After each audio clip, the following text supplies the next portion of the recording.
Hello नमस्कार दोस्तों। I hope आप अच्छे होंगे, अच्छे से पढ़ाई चल रही होगी। दोस्तों आज हम गुप्त काल की कुछ महत्वपूर्ण पुस्तकों के बारे में पढ़ते हैं। आपको ध्यान रखना है कि ये पुस्तकों से क्वेश्चन बार बार आता है, तो इसलिए हमें इनको बहुत अच्छे से पढ़ना है। अब इसमें सबसे पहले आपको ध्यान रखना है कि ऋतु संहार ये कालिदास जी द्वारा लिखी गई है। मेघदूत ये भी कालिदास जी ने लिखी है। कुमार संभव कालिदास जी की लिखी हुई है। रघुवंशम कालिदास। मालविकाग्निमित्रम कालिदास। अभिज्ञान शाकुंतलम कालिदास। विक्रमोर्वशीय कालिदास।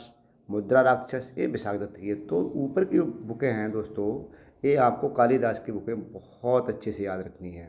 यहाँ से क्वेश्चन आता है। फिर हमें पढ़ना है देवी चंद्रम ये भी विशाख दत्त की है। काव्य दर्शन मोस्ट इम्पॉर्टेंट दंडिन की। दश कुमार चरित्र इम्पॉर्टेंट दंडिन की। स्वप्न वास दत्ता ये भास की बहुत इंपॉर्टेंट किताब है दोस्तों, ये भी आपको ध्यान रखनी है। अब वो इसमें चारु दत्ता ये भी भास की है। अरुभंग ये भी भास की है। अब हम देखते हैं इंपॉर्टेंट बुकों में से बाण भट्ट की। तो हर्षचरित्र कादम्बरी दोनों इंपॉर्टेंट हैं। फिर हर्ष की हो गई नागानंद। प्रियदर्शिका ये भी हर्ष की है। रत्नावली ये हर्ष की है। किरातारण्यम भारवी की मोस्ट इम्पॉर्टेंट। रावणवध बत्सी भट्टी की इम्पॉर्टेंट। अमर को दोस्तों पूछा जाता है, ये अमर सिंह की है, ये भी मोस्ट इम्पॉर्टेंट है।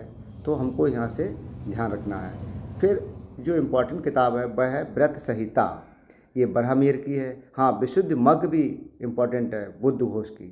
पंच सिद्धांत का ब्रह्मवीर। ब्रह्म सिद्धांत आर्यभट्ट। आर्यभट्टियम आर्यभट्ट की है। सूर्य सिद्धांत आर्यभट्ट का। आर्यभट्ट की बहुत इंपॉर्टेंट बुकें हैं दोस्तों, ये इनको ध्यान रखना। फिर हम देखते हैं पंचतंत्र, सबको पता ही है, विष्णु शर्मा जी की है। नीति शास्त्र कामांदक इंपॉर्टेंट किताब है। कामसूत्र वात्सायन। चरक संहिता चरक की। मृच्छकटकम शूद्रक की। दोस्तों 1 नंबर यहाँ से आपको मिलेगा ही मिलेगा, जो कि हमारी परीक्षा के लिए बहुत इंपॉर्टेंट है। नमस्कार दोस्तों।